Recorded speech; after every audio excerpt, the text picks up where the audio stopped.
안녕하세요. 박용덕입니다. 방문각 제8회 모의고사 11번입니다. 인터넷 표시광고 모니터링에 관하여 가로 안에 들어가야 될 내용으로 옳은 것입니다. 인터넷 표시광고 모니터링 절차와 부동산 거래 질서, 교란행위 신고센터 설치 운영 절차 반드시 비교를 해야만 되겠습니다. 자, 먼저 처음에 가로 안에 들어가야 될, 기억에 들어가야 될 내용은 수시 모니터링이죠. 수시 모니터링은 수시로 필요할 때 하는 게 수시 모니터링이고요. 두 번째, 모니터링 기관은 기본 모니터링 업무를 수행하면 그 결과 보고서를 매 분기 마지막 날로부터 30일 이내 국토부 장관에게 제출해야 됩니다. 네, 수시 모니터링은 15일이고요. 기본 모니터링은 30일입니다. 기본 모니터링은 분기별로 하는 게 기본 모니터링이죠. 자, 그 다음에 모니터링 기관은 수시 모니터링 업무를 수행하면 그 결과 보고서를 해당 모니터링 업무를 완료한 날로부터 15일 이내에 국토부 장관에게 제출해야 됩니다. 15일 이내에. 그 다음에 조사 및 조치 요구를 받은 시도의사 및 등록관청 등은 조사 및 조치를 완료한 날로부터 10일 이내 그 결과를 국토부 장관에게 통보해야 됩니다. 10일입니다. 10일. 따라서 5번이 정답이 되겠습니다. 5번. 수시로 필요할 때 하는 게 수시 모니터링, 기본 모니터링은 분기별로 실시하는 게 기본 모니터링이 되겠습니다. 분기별로 실시하는 게 기본 모니터링이다. 자, 다음은 12번 문제입니다. 자, 기업, 휴업한 중개업의 재개신고는 전자문서로 할 수 없다 했는데 휴업신고, 폐업신고는 전자문서 안 됩니다. 등록증 원본을 반납하러 가야 되니까. 그러나 재개신고, 변경신고는 전자문서 가능하고요. 그 다음에 니은, 휴업, 폐업신고는 등록증을 첨부해야 됩니다. 맞습니다. 디귿, 휴업하지 않고 3개월간 휴업할 수 있다. 휴업 신고하지 않고. 네, 3월 초과해서 휴업할 때만 신고하니까 3개월은 휴업 신고하지 않고 해도 됩니다. 리얼, 휴업, 폐업, 재개, 변경 신고 모두 미리 신고해야 됩니다. 미리. 자, 맞습니다. 그 다음에 미음, 6월 초가 무단 휴업하면 임의적 취소입니다. 취소하여야 하는 게 아니고요. 따라서 정답은 4번이 되겠습니다. 4번.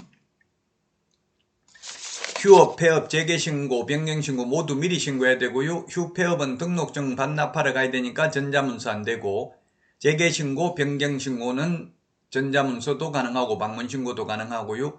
휴업은 원칙 6월 초과할 수 없습니다. 임신, 출산 등 부득이한 사유가 있으면 6월 초과할 수 있고요. 그 다음에 3월 초과해서 휴업하는 경우만 신고하기 때문에 3월 이하는 신고할 필요 없다. 재개신고받은 등록관청은 반납받은 등록증을 즉시 반환해야 됩니다. 휴업, 폐업의 경우 수수료 내지는 않습니다. 사전신고, 미리 신고해야 된다는 점을 주의하시기 바랍니다. 다음은 13번입니다. 제가 물가수준이라고 했죠. 물가수준 4가지 사항을 기재한 일반 중개계약서 작성을 요청할 수 있다.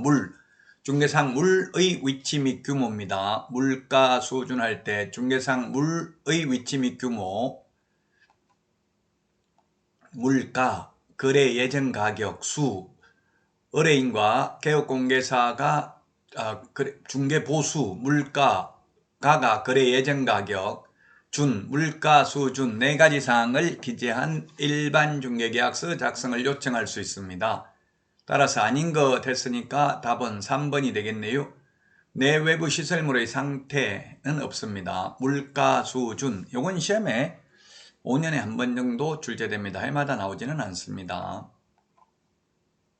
자, 다음은 14번 문제 보도록 하겠습니다. 주택을 매수하려는 갑과 개업공개사 을간의 전속중개계약 틀린 것입니다. 을이 작성한 전속중개계약서 3년 보존해야 되고요. 보존 안 하면 업무정지입니다. 전속중개계약 위반 다 업무정지인데 7일 이내 정보 공개하지 않거나 비공개 요청한 정보 공개하면 임의적 취소입니다. 2번 전속중개계약의 유효기간은 원칙 3개월입니다. 3번 전속중개계약서에는 개업공개사가 갑 의뢰인에게 중개사물 확인 설명 의무를 소홀히 하여 재산상 피해가 발생한 경우 개업공개사는 손해배상 책임을 져야 한다라고 명시하고 있습니다. 서식에 보면. 4번 갑 의뢰인이 유효기간 내에 스스로 발견한 상대방과 직접 거래를 한 경우 중개보수의 50%에 해당하는 금액을 갑에게 지불해야 된다. 갑에게 지불해야 된다. 뭐 또 어쨌든 말도 안 되고요. 을에게 지불하는데 을에게 보수를 지급하는 게 아니라 을이 누굽니까? 지금 을이 개업공개사죠. 개업공개사에게 지급해야 되겠죠. 갑한테 지급하는 게 아니고. 자, 그래서 4번은 어쨌든 틀렸습니다. 보수 50% 지급하는 것도 아니고 갑한테 지급하는 것도 아니고 을한테 소요된 비용을 지불합니다. 개업공개사에게 소요된 비용을 지불하는데 그 비용을 무한대로 인정해 주는 게 아니라 중개보수의 50% 범위 내에서 사회통념상 상당하다고 인정하는 비용만 지불하면 되지 위약금 50% 물어야 된다. 보수 50% 지급해야 된다는 X가 되겠습니다. 5번 을은 전속중개계약서에 희망지역을 기재해야 된다.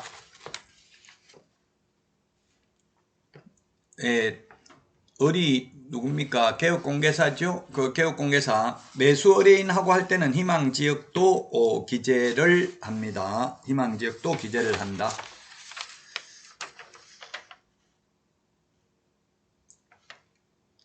희망 물건의 종류, 희망 가격, 희망 지역을 기재합니다. 그리고 여기 그 해설에 보니까 을, 갑 이런 말은 적어 놓진 않았는데 비용은 갑에게 지불하는 게 아니라 개업공개사에게 지불합니다. 어쨌든 4번은 명백하게 두 군데가 틀렸습니다. 갑에게 지불한다도 X, 중개보수 50%, 위약금 50% X, 소요된 비용을 지불하는데 비용을 무한대로 지불하는 게 아니라 사회통념상 상당하다고 인정하는 비용, 중개보수 50%까지만 비용을 인정해 줍니다. 자, 15번인데요. 확인 설명에 관해서 틀린 것입니다. 1번 개업공개사는 확인 설명할 때 성실 정확하게 설명하고 근거 자료를 제시해야 된다.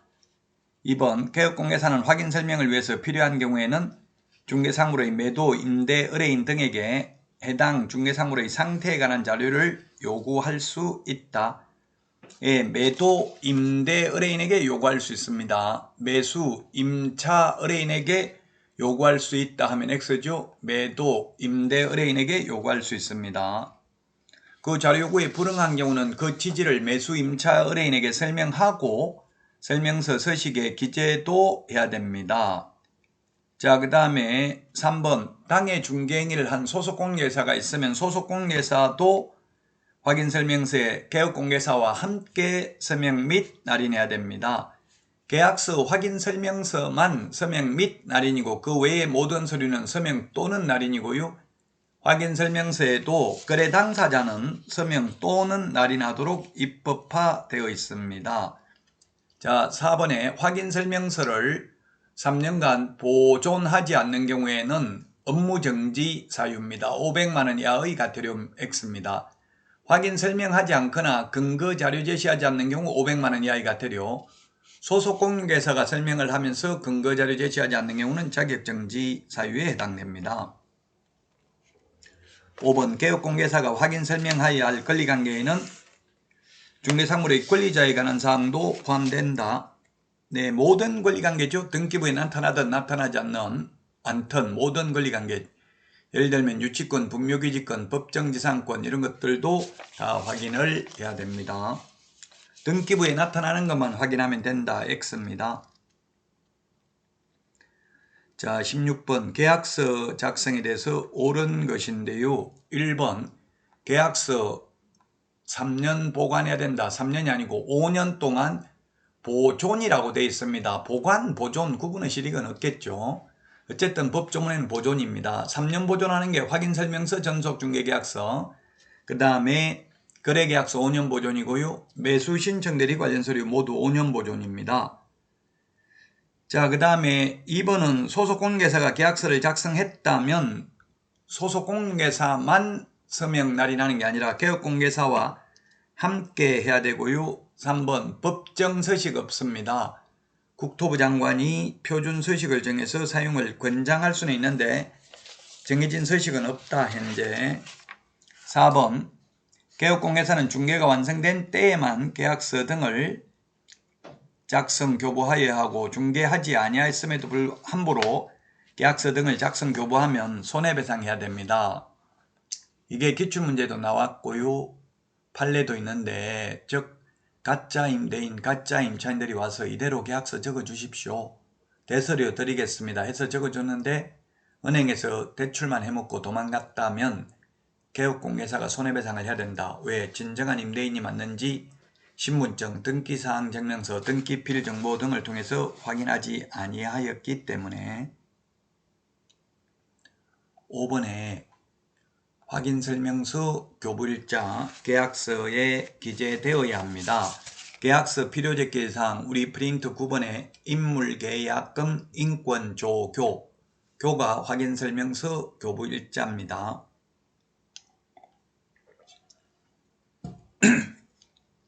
따라서 확인설명서 교부일자 기재되어야 합니다. 16번에 4번이 정답이 되겠습니다.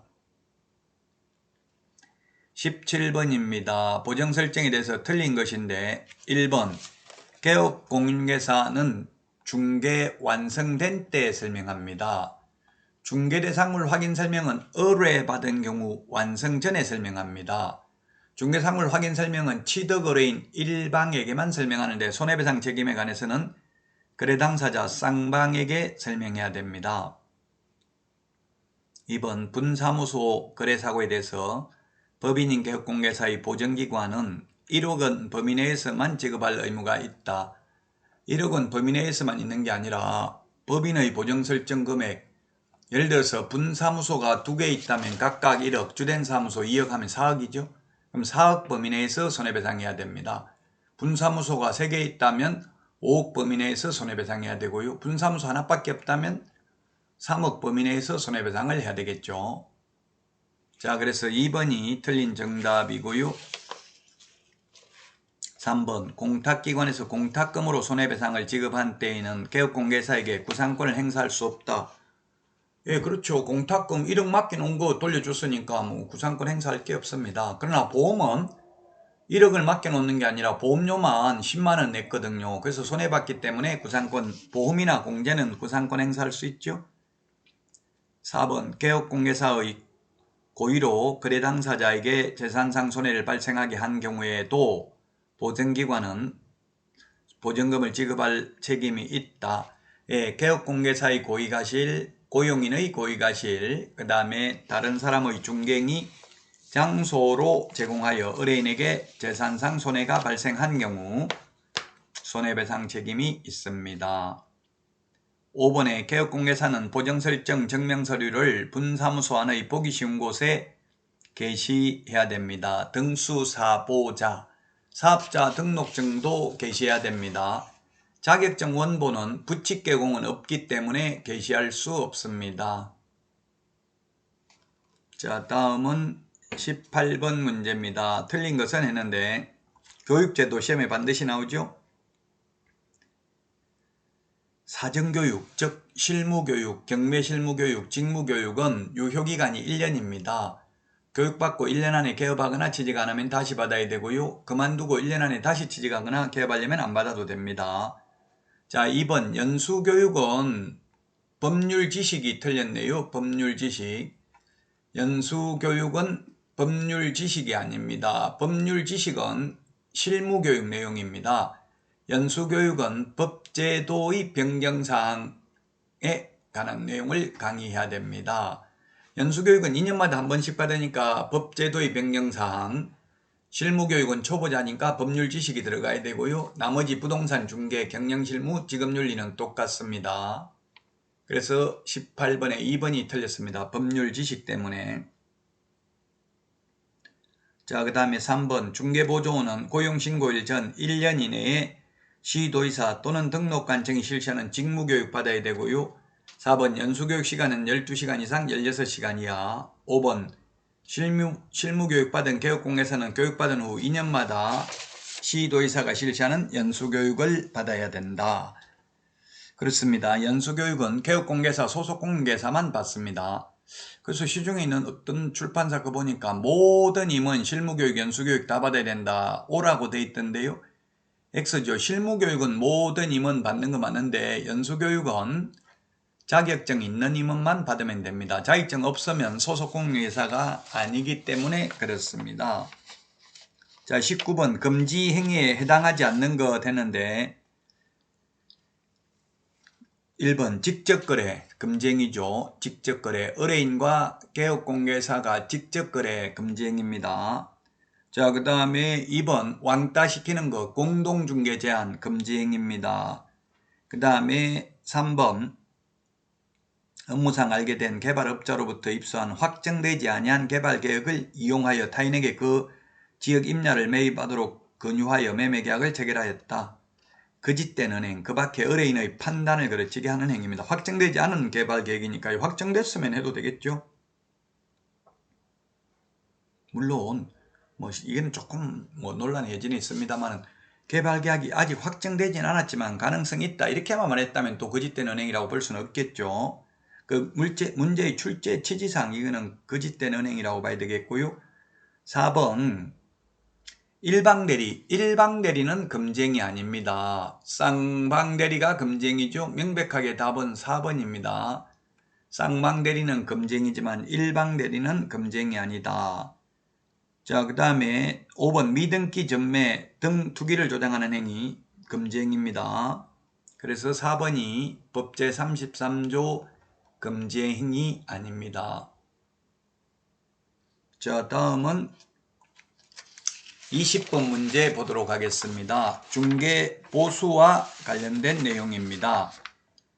1번 상가 임대차 계약을 알선한 경우 거래금액의 천분의 8의 주택 외의 경우에는 매매든 임대차든 모두 천분의 9 범위 내에서 당사자 협의입니다.